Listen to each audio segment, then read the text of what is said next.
So this is going to be going over rearranging equations, and the main thing to remember is that you can add, subtract, multiply, or divide by anything as long as you do it to both sides.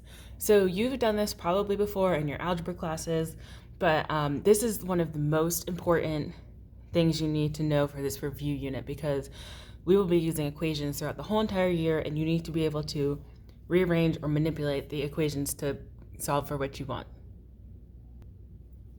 The first type of equation that we are going to work on manipulating are linear equations, and what that means is the x, or the variable we're solving for, nothing is going to be squared, so we just have things to the power of 1.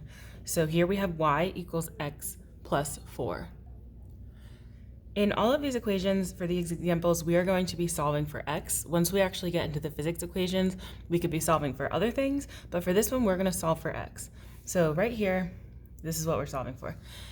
Remember, you can add, subtract, multiply, or divide by anything as long as you do it to both sides. So I'm trying to isolate this x. So I want to get rid of this 4. So it's plus 4 on this side.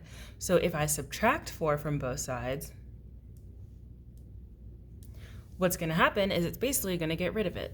So we're going to end up with y minus 4. If we do 4 minus 4, those are going to cancel out. That would just be 0 equals x. And there you go. You've rearranged the equation to just have x on one side. Sometimes people like to keep the variable on the left side, so you can also, a lot of times, just write x equals y minus 4. Either one of those are correct. Remember, you want to circle your answer, and I've shown my work.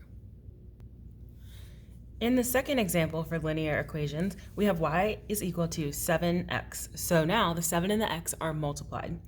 So again, we can add, multiply, divide, or subtract from anything from either side. We just have to do it to both.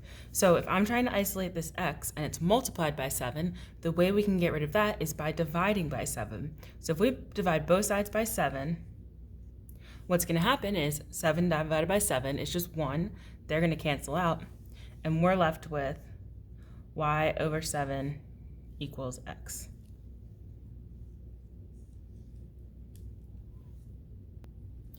The third example for solving linear equations is going to be t is equal to 3x minus 2.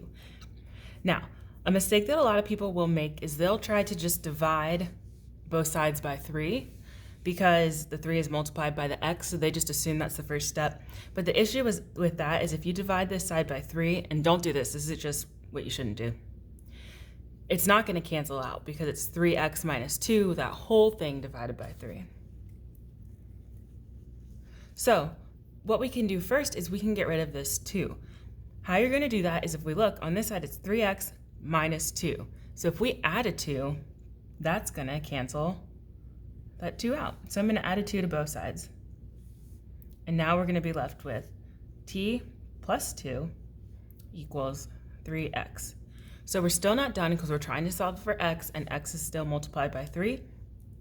Since it's multiplied, what we do is we're going to divide by 3. These 3's are going to cancel out. 3 divided by 3 is 1. And we're left with x is equal to t plus 2 over 3.